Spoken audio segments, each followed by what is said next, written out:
इसी प्रकार से महाराज श्री के श्रीमुख से कथा प्रसंगों का निरंतर आनंद लेने के लिए पूज्य श्री के आधिकारिक YouTube चैनल को जरूर सब्सक्राइब करें और बेल आइकन को दबा दें।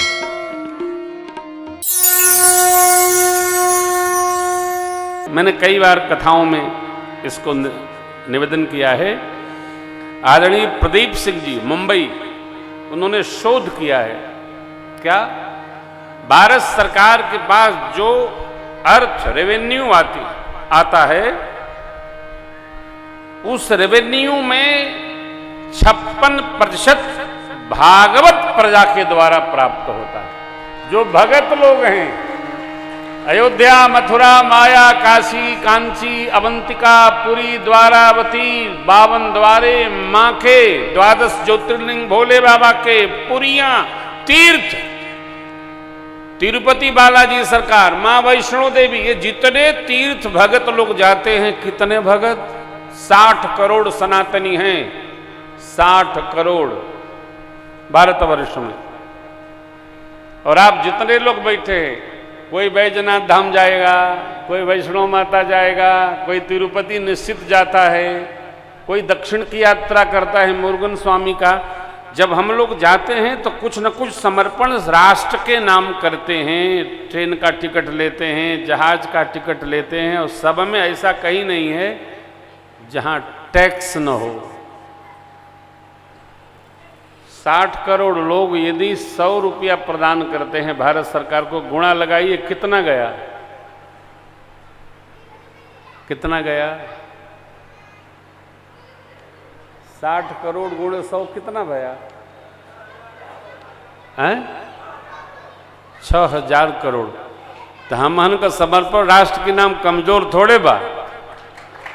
ये हमारा समर्पण है जो हमको पता नहीं है। और यही कारण है कि सरकार भी इस सनातनी प्रजा के हर व्यवहार का ध्यान रखती है, क्योंकि जिससे अधिक रेवेन्यू सरकार को मिलता है, सरकार का कर्तव्य है उस प्रजा का सब प्रकार से वो ध्यान रखे, सुख का, सुविधा का, आदि आदि आदि व्यवहार। मिथिलापति के प्रजाजन कैसे हैं? पुर नर नारी सुभग शुचि संता धर्म शील ज्ञानी गुण सुंदर हैं, अंतःबाह्य पवित्र हैं, सुचिता संपन्न है, धर्मशील हैं, गुणवान हैं, नित्य अनित्य का विवेक रखते हैं, ज्ञानी हैं, नित्य परमात्मा का संग्रह करते हैं, अनित्य संसार छूट जाता है। ऐसी प्रजा मिथिलेश की। और एक बार और ध्यान रखिएगा, मिथिला के बाजार में किसी वस्तु का कोई दर नहीं है, रेट नहीं है। जिसको जो चाहिए वो स्वीकार ले, वो ले ले। वणिकों का पोषण प्रजा से नहीं, राजकोष से होता है, इसलिए सुचिता बनी हुई। जब हम सब कुछ यह मान कर रहे हैं कि हम जो कर रहे हैं वो समर्पण पूर्वक कर रहे हैं, श्रद्धा पूर्वक कर रहे हैं, तो राजा हमारा पोषण करता है। हम बहुत लोग परेशान रहते हैं, काहे? सरकारी टैक्स बहुत है। मिथिला में टैक्स नहीं है, मिथिला में सब प्रेम से चल रहा है।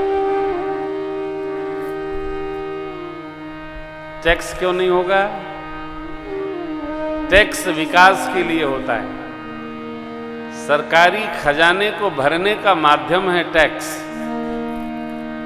12.5 करोड़ लाख करोड़ से 15.5 लाख 15 लाख करोड़ लोग टैक्स पेयर हैं, लेकिन सीमा में बस दिखाने के लिए। अरे भैया, प्रजा जब राजा को समर्पण नहीं करेगी तो राजा कहां से लाएगा? आकाश से थोड़ी धन आएगा विकास के लिए। इसलिए हमारा आपका कर्तव्य है प्रेम भूषण जी कथा करके दक्षिणा लेते हैं तो सरकारी खजाने में भी थोड़ा भरना चाहिए, जिससे सरकार हमारी सुख सुविधा का चिंतन करे और हमारे लिए सुख सुविधा मुहैया करावे। हमारा आपका सबका कर्तव्य है कि हम राजा की भी थोड़ी चिंता करें, तब राजा हमारी चिंता करे। हम भगवान के प्रति भी समर्पण करें, तब भगवान हमारी चिंता करते हैं। केवल बस थपरी बजाने से काम थोड़ी चलेगा। परमात्मा हमारे मिथिला प्रवेश किए, गुरुदेव ने अमराई देखी, बास मिला, मिथिलेश को ज्ञात हुआ, विश्वामित्र महाराज आए, ऋषि मंडली के साथ स्वागत किए, सुंदर सदन में विश्राम दिलाया गया। भोजन विश्राम 5 बजा, ठीक यही समय सत्संग प्रारंभ किया गुरुदेव ने। राम लक्ष्मण प्रभु सत्संग सुन रहे हैं, इतने लक्ष्मण जी का मन थोड़ा उचटा। बच्चों को पकड़ के सत्संग में नहीं बिठा सकते आप। बच्चे जितनी देर सुने उनको खेलने दो, फिर घूम फिर के आ जाएंगे।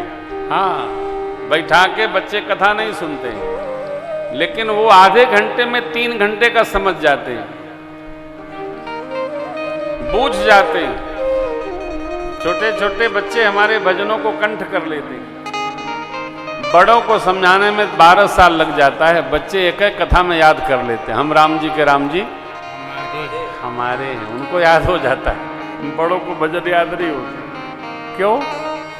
मस्तिष्क में अनेक प्रोग्राम फीड कर रखे हैं, याद कैसे होगा? लक्ष्मण जी थोड़ा उचके,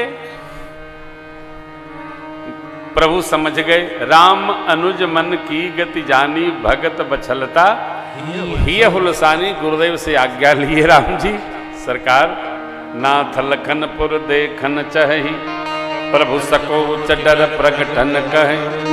जोरा उरयाय सुमय पा, नगर दिखाई तुरत। गुरुदेव ने कह दिया जाइए दिखा लाइए, लेकिन गुरुजी सोच रहे हैं हमारे संग यो आए हैं तो ये जब पहली बार आए हैं तो दिखाई हैं का नहीं। गुरुदेव ने कहा देखना दिखाना क्या है, अपने दिव्य स्वरूप का दर्शन करा के सबके ऊपर रूप मोहिनी डाल दीजिए। ये देखिए, धर्म से तो पालक तुम ताता, प्रेम सेवक सुखदा। जाय देखी आवहु नगर, सुख निधान दो, करहु सुफल सबके नयन, सुंदर बदन दिखा। जाइए देखिए आओ। अरे देखना नहीं, दिखाया आओ। भगवान को जिसने देखा हो वो भगवान का ही होके रह गया। भगवान कैसी मंगल मूर्ति है, कुछ कहने का काम नहीं। जैसे प्रणाम करके गुरुदेव भगवान को चले राम लक्ष्मण प्रभु, इनकी वय के जो बच्चे हैं वो आकर इनका स्वागत किए, मिल लिए, हिलमिल लिए और नगर दर्शन कराए। इस प्रसंग का नाम है मिथिला दर्शन।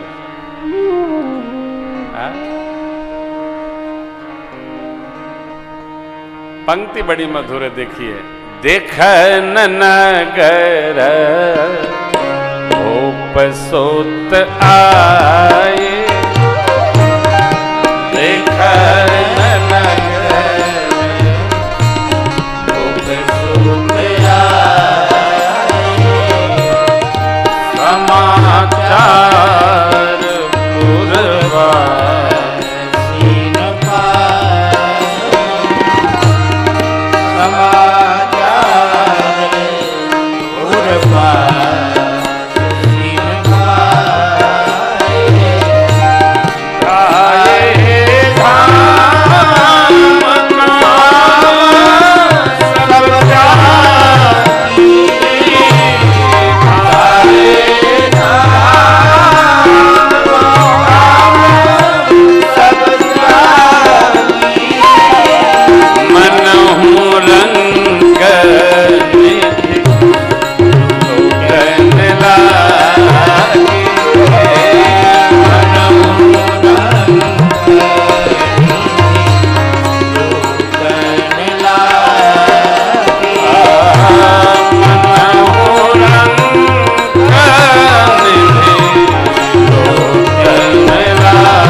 रहा है मानो दरिद्र खजाना लूटने दौड़ गया। जो देखा वो देखते रह गया साहब। सरकार की रूप माधुरी है ही ऐसी। मां की 8 सखियां हैं श्री किशोर जी की, अपने अपने भाव प्रत्यक्ष करती हैं। एक कहती है, सखी ऐसा कौन है जो इतना सुंदर स्वरूप धारण करके आ गया? इनको देखकर तो करोड़ों करोड़ों कामदेव भी लजा जाए हो। सखी ने दूसरी ने कहा, जैसा मैंने सुना है अयोध्या के चक्रवर्ती महाराज दशरथ जी के पुत्र हैं। विश्वामित्र बाबा अपने यज्ञ रक्षा हेतु इनको लाए थे, तो लगता है वही इनको यहां दर्शनार्थ लेकर के आए हैं। सांवले वाले की मैया कौशल्या जी हैं और गोरे वाले जो संग में हैं उनकी मैया सुमित्रा जी। सखी सुना है बड़े वीर हैं, ताड़का को एक बाण में मार दिए, सुबाहु को अग्नि बाण से भस्म कर दिए, मारीच को कहां फेंके पते नहीं चला। सखी बोली, बहुत जानती है रे। तब तक तीसरी बोली, देखो है चाहे जो, लेकिन ये सांवले वाले किशोरी जी के योग्य हैं। यदि महाराज इनका दर्शन कर लें तो प्रतिज्ञा छोड़कर सांवले वाले से ही किशोरी जी का ब्याह ठान देंगे। आपको स्मरण रहे, राम लक्ष्मण प्रभु यज्ञ में सम्मिलित होने नहीं आए, केवल दर्शनार्थ आए।